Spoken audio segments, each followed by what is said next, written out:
Welcome to the show. I'm Veronica Neufer, and my guest is from Oregon Right to Life, David Kilado. I was shocked when I was in my 20s and found out what partial birth abortion is. I was so shocked that the person who told me I thought was lying to me, and comes to find out she wasn't. And it's really appalling, some of the things that goes on with abortion, and it's way worse than it was back then. So David is going to be talking about that and what Oregon Right to Life is doing about those things, what Governor Kate Brown's stance is on abortion, and late-term abortion and live birth abortion. And so thank you for taking the time. You're really busy working on legislation right now. Well, thanks, Veronica. Thanks for having me. Appreciate it. Yeah. So what today, what are you working on? What's today's objectives? Yeah. Well, actually, today we're working on, there's several bills in the legislature to expand assisted suicide, actually. So, I mean, we work to protect innocent life from conception to natural death, and it seems actually most often that they're working to try to expand the ways to kill people at the end of life, or even earlier, but outside of the babies in the womb, unfortunately. So we have to push back kind of in all areas. And right now there's 4 bills in the legislature that would massively expand assisted suicide. Mm-hmm. There's one that has a hearing here in a few days, and so we're working on contacting people to make sure that they tell the legislators to oppose those bills. So that's today's battle, and then we'll see what happens tomorrow. Yeah. Historically, when they start pushing these kind of things, don't they eventually go after like those who are mentally retarded and different kinds of vulnerable people, you mean? Yeah, just different types of mental conditions, or even physical conditions. Actually, parallelism and things like that. Well, actually, I mean, I'm glad you brought that up, because so right now, I mean, Oregon's assisted suicide law is bad in that it allows, doctors to prescribe death for people who are terminally ill, right? 6 months diagnosis or less, which, as we know, I think we all know that's not necessarily always accurate, but it is limited to that. Now there's attempts to push it wider, so not only in how it can be administered in more ways, but who can receive the drug. So to your point, there are a couple of bills that would expand assisted suicide to be basically anyone 18 years of age or older who has a disease that could contribute to the death. So we're talking any really disease like cancer or diabetes. I mean, already with diabetes you could qualify for assisted suicide, but they're trying to make it wider than it is, and that would, rather than having a society that encourages and tries to help people who are as young as 18 and are thinking suicidally, but rather than trying to help them and encourage them with hope, like there's hope for your illness, whether it's mental illness or physical illness or both.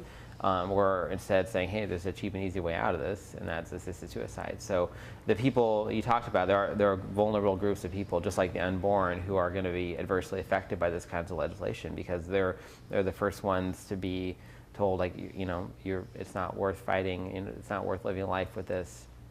And also they are expensive to the system, so there's a lot of motivation from the system to not want to keep around people who have a lot of healthcare expenses. Yeah, and when it comes to somebody who has some kind of impairment, already there's a lot of pressure for women who get pregnant to get an abortion. Mm-hmm. What kind of pressure is somebody going to feel like, this is difficult on my son, living and that. I mean, just society, just seems to sadly fall in lock and step to what they legalize. Mm-hmm. Right. Well, it is a policy. It's a state policy that children that are not born yet, if the mother doesn't want the child, then it doesn't have the same value as a baby that is wanted. It's state policy that if you have a terminal disease, that you have the option of killing yourself with someone's assistance and with the state's approval, and with it being paid for even possibly by your health insurance, like through the Oregon Health Plan. So that when you have a policy like that, it doesn't just happen without any consequences. There are consequences, and Oregon's suicide rates, not counting assisted suicide, have been going up, and I think that just shows the overall state sort of attitude, respect for life isn't really there, and so you don't see people in society really, you don't see a positive influence on society from the state, and we should have a positive influence. Is everything in Oregon getting worse, not better? Or is there some positive Well, developments? The good news continues to be that abortion rates have historically been dropping pretty significantly. And that's not just due to less pregnancies, it's just due to less abortions. And I think it shows that the average person understands a lot better what an unborn child is, that a child is human. And I think that's really good news, and shows the effect of a lot of good work that's been happening locally, nationally, to educate people and to talk about what, especially like a late-term baby, like what is the difference between that baby in the womb and a baby outside the womb. So I think that's, even if Oregon's laws haven't changed and Oregon's politicians are still 100% in Planned Parenthood's pocket, at least we can see the number of abortions going down, which is ultimately the goal. Yeah. Yeah, it's too bad that people will elect, and that's why I like having you on the show, is this is what the policy is for a lot of Democrats and some Republicans. As a matter of fact, I don't think a Democrat can get elected nowadays unless they Not in are Oregon. extreme. Yeah. There is no elected Democrat in Oregon on any higher level office, legislative or statewide, or any higher office like that, who doesn't support abortion on demand until birth. Yeah. Okay. So the thing out there, even when I was younger, and even as I got older, and even if you watch TV even today, is that, well, a woman should have the right to choose if it's incest, or if she was raped, or if there's a serious health concern. They always say that, but that was the minimal part of abortion. But actually what they do is they use that for public,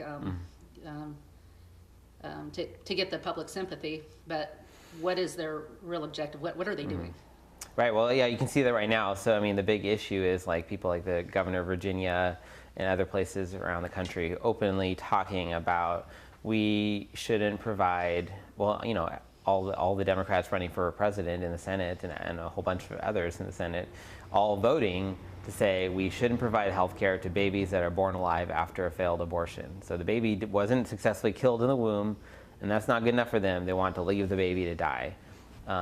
Whereas common sense and everyone else says, well, that baby has a right to life. It's alive. It was alive in the womb, certainly, but clearly now you can see the baby. What argument do you have left to kill the baby? And the people in power just don't want to protect life, and it shows their allegiance to their constituency. Planned Parenthood, NARAL, Pro-Choice Oregon, all these groups, they support pro-abortion Democrats, and these Democrats will not take any vote or position that would jeopardize that support, which is a taxpayer-funded abortion until birth, and apparently infanticide after birth too, which seems to be a part of it. So we actually are introducing legislation in the Oregon legislature which mirrors the national legislation that was voted down by the Democrats in the Senate, the Born Alive Infant Protection Act, which would protect babies that are born alive after an abortion. And why would anybody vote for a Democrat or a Republican, for that matter, that supports infanticide, live birth, you know, the baby's born, and even partial birth? Is it because voters don't know, or they don't care? I think voters don't know. We know that 70% of Oregons oppose late-term abortion. I'm confident most of those people don't know that that is legal in Oregon, and that a lot of the people they vote for support keeping it that way. So you don't see a lot of pro-abortion people going around talking about how they love late-term abortion. They know that it's not popular, but they continue to support it. So it is about getting the word out to people, average people, that this is a law right now. Abortion is legal until birth, and it's taxpayer funded about half the time. It's available for free for almost anyone in the state at this point, even if you don't live in Oregon. Every Democrat politician here in Oregon supports that. And unfortunately, some Republicans do too, or aren't willing to stand up against it. But most of them, there are a good number of people that, especially in the legislature, that are against it. Yeah, most Republicans are against it, yeah. And that's where I became a staunch Republican. It wasn't, I was appalled at this procedure, partial birth abortion. I want you to tell people what it is, for those who don't know. But I was so appalled, as I said earlier, I didn't believe that they were telling me the truth. And then when I found out they were telling me the truth, I realized I couldn't trust the media. The media wouldn't talk about it. As a matter of fact, there is a blackout on the subject in the media. At least there was. I assume there still is, because they know people wouldn't put up with it. And then I realized that there would not be a single Democrat I could ever support unless they actively spoke out against it, which early on a few Democrats did, but now nobody will speak out against it. Can you talk about this disgusting procedure? Partial birth abortion, yeah. So I believe, if I'm not mistaken, that's the only federal law restricting abortion is the partial birth abortion ban passed during, I think, George W. Bush's administration. Federal restriction, nothing on the books in Oregon to prevent that from happening specifically, but on the federal law. But yeah, that is where a baby is partially birthed and then killed, partially delivered, injected, I believe, through the neck, if I'm not mistaken, with a killing medication. So Isn't it a syringe? And I believe so, yeah. They actually take out, excuse me, but this is really going on. They actually suck out the brains? I believe that is done in the operation, but it's been a while actually since I've kind of looked. I'm not the expert on abortion procedures, but I will say that, yeah, it is a brutal procedure, and what is probably most troubling about it is that, all these arguments are made about a woman's choice and a woman's right, but you are basically partially delivering this baby and then killing it. So how does that align with your belief about it being the woman's body, because you're already partially delivering this baby? Yeah. And you're seeing the baby too while you're killing it. Yeah. So it is very hard to defend that, and that is probably why that was we were able to make some traction nationally, years ago on banning that procedure, because it was such a horrific, obviously wrong procedure. Unfortunately, it's horrific for all babies that are killed in the womb, and the babies that are, second or third trimester. I mean, they're dismembered in the womb, cut apart. Yeah. And that's just normal procedure. Yeah, yeah. The book, I like to mention this, when we talk about it, Silent Scream, an abortion doctor who wanted to see what happened. I don't know if it was he was just medically interested.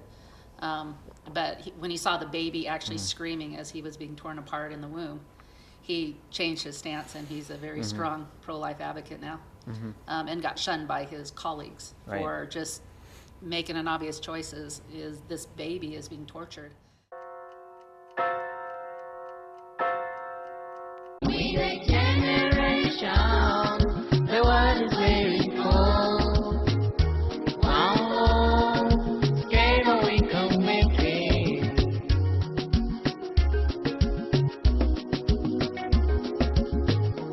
We the generation, the world is very far. One love.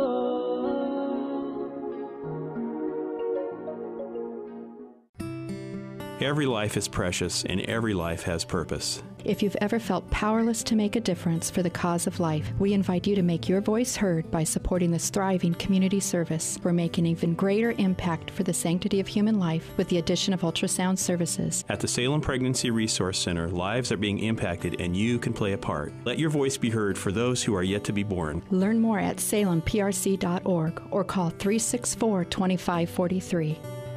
So what's live birth abortion?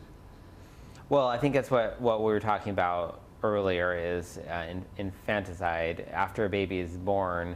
So the goal of the abortion is to kill the baby in the womb, but if they fail somehow, thankfully, the baby is born alive, they can leave the baby to die. Is that what they do? They put it in a room, let it scream, and just make sure nobody can hear, and then it just dies of thirst. The live birth abortion basically is what we talked about. It's a baby was intended to be killed by the abortionist while it was in the womb, and then the baby thankfully lived and was born alive, and then the abortionist just leaves the baby to die somewhere. Which is, I mean, I would encourage people to watch the Gosnell movie that came out just, I think, the end of last year, if I remember correctly. And now it's available on DVD. It's actually been really popular on Amazon. For a while, it's the top-selling DVD in some categories. So, what movie is it called? Gosnell. It's about Kermit Gosnell. The subtitle of the film is America's Biggest Serial Killer, I think, because he would, what he would do that was illegal is he would deliver babies or from a failed abortion and then kill them. He would cut their spines, and that isn't legal. But the point is made in the movie that that's not very far removed from what is legal, which is leaving the baby to die. I thought that that's what they were doing in what was that other state? Was it Virginia? Well, what they talked about, the governor of Virginia talked about was making the decision, the doctor and the mother making the decision to leave the baby to die, which is killing the baby. Mm-hmm. It just it's a more nice way of talking about it. And so the point in that Gosnell movie that really comes across strong is that there's a testimony in the court case against Dr. Gosnell, who was snipping babies' spines, of an abortion doctor who said, well, I would leave the baby to die. And you're kind of left with the thought, well, how is that that much better? The baby at the end is still going to die. And it's really powerful. I encourage people to watch that film. It's really good, well done, and also makes a really good argument for why these late-term abortions are just horrific. I don't have any facts to prove this is why that doctor in Virginia is doing this, but I would imagine it's because the body parts on the black market, they can make so much money, millions of dollars off of one baby. That could be part of it. And there is, for example, here in Oregon, there's no laws governing what to do with fetal body parts in terms of preventing them from being used for research. And we know OHSU in Portland was doing that, and they might still be doing it.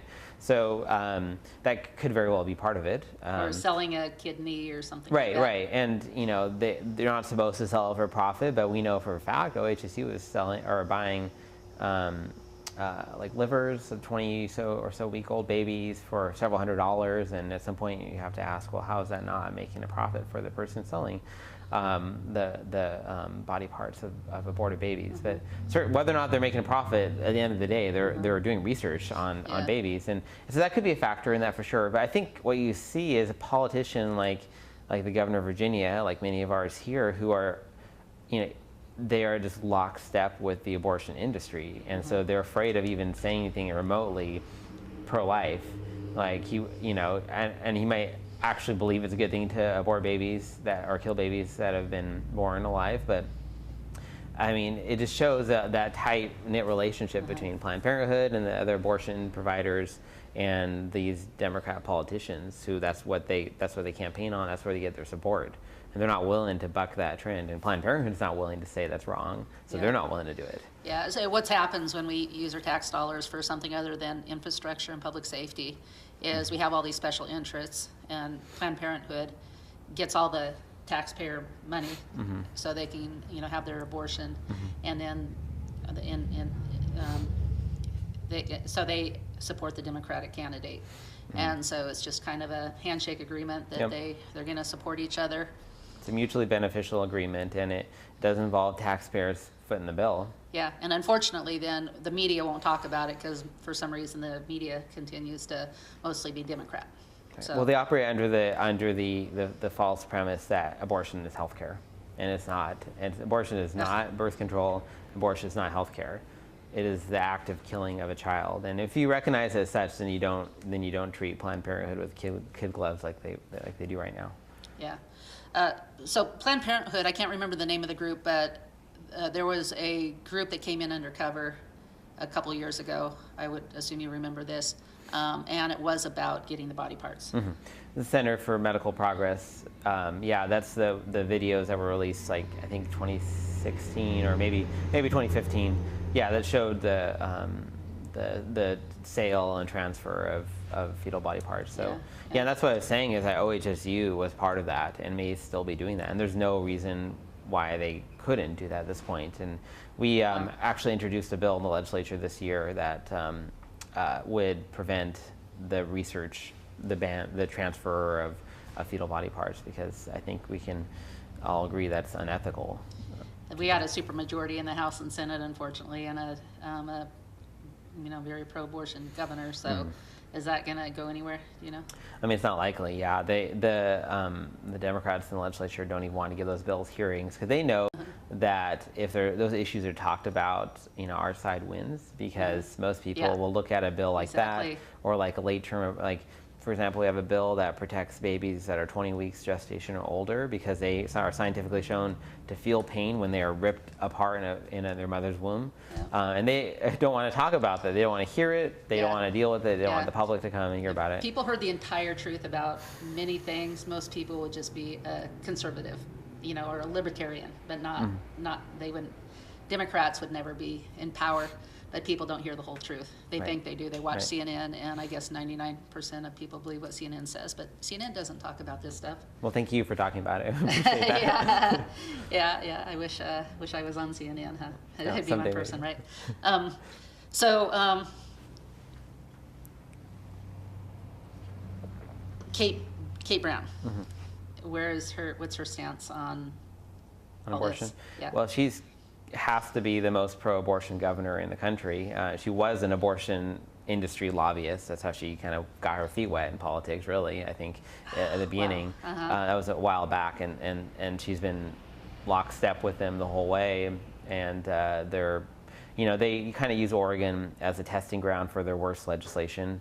So they passed a bill in 2017 that...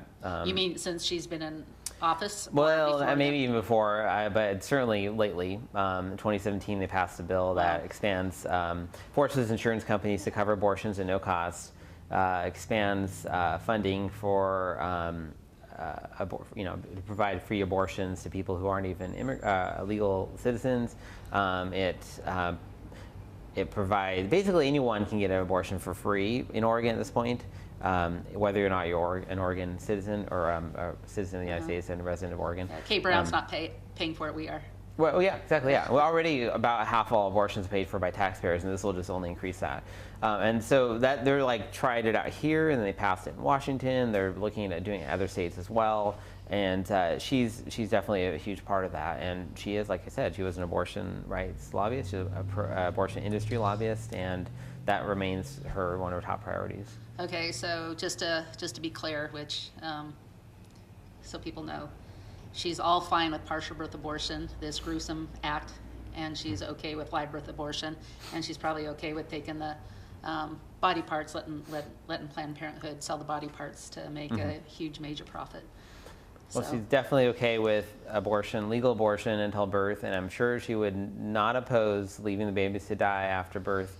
Like I said, we're introducing a bill that would stop that.